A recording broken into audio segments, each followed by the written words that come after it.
काँग्रेससोबत येण्यास कुणीही तयार नाही, अशोक चव्हाणांनी काँग्रेसवर टीका केली। अशोक चव्हाणांची भाजपमध्ये कोंडी झाली आहे।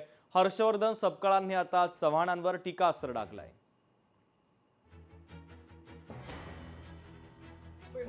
काँग्रेस सोबत लढती आज घोषणा पण केली आहे गायकवाड यांनी। ठीक, काँग्रेस सोबत कोणी यायलाच तयार नसेल तर त्याला पर्याय काय शिल्लक आहे? त्यांची भाजपमध्ये कोंडी झाल्याचं दिसून येत आहे। त्यांना नांदेडच्या पलीकडे कुठे अधिकार हे नसल्याचंही दिसून येत आहे। एवढंच नाही तर नांदेडमध्ये देखील भाजपच्या दोन मुलाखती दोन वेगवेगळ्या ठिकाणी झाल्याची चित्र हे आपल्या समोर असताना त्यांनी हे केलेलं वक्तव्य म्हणजे मी पण एक माजी मुख्यमंत्री आणि मी पण नेता आहे असं दर्शनाचा त्यांनी केलेला तो प्रयत्न असावा।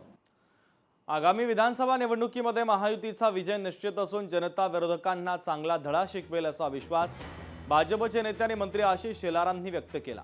माध्यमांशी बोलताना त्यांनी महत्त्वाचं विधानही केलं। शेलारांनी जागा वाटपाबाबतची पक्षाची भूमिका स्पष्ट केली। तर शेलारांसह अमित साटम आणि राहुल शेवाळे यांनी नवाब मलिक यांना विरोध दर्शवलाय। नवाब मलिक यांच्या नेतृत्वाखालील राष्ट्रवादी काँग्रेससोबत युती करण्याचा प्रश्नच उद्भवत नाही असा सूरही तिन्ही नेत्यांनी लावल्यानं चर्चांना उधाण आलंय।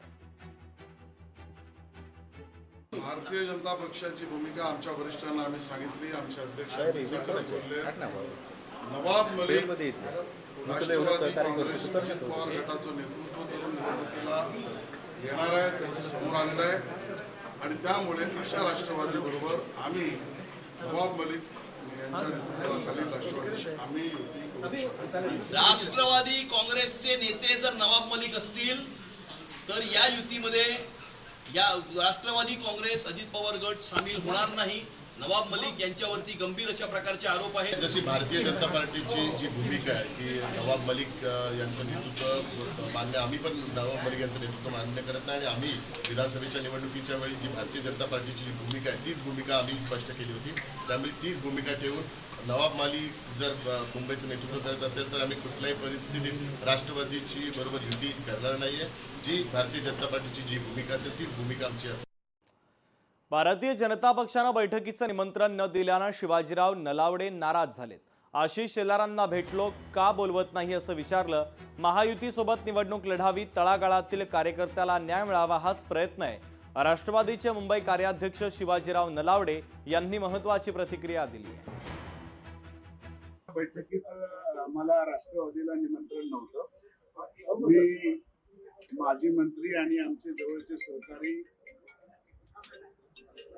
आशिष शेलार साहेबांची वेळ घेऊन मी असं काही 11 वाजता त्यांना भेटलो आणि भेटल्यानंतर आम्हाला का बोलवत नाही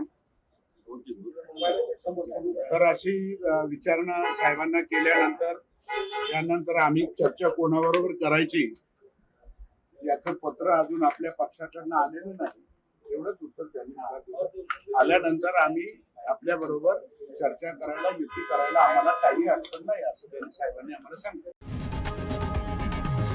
लोकशाही मराठी ऐका, पहा, जागरूक रहा।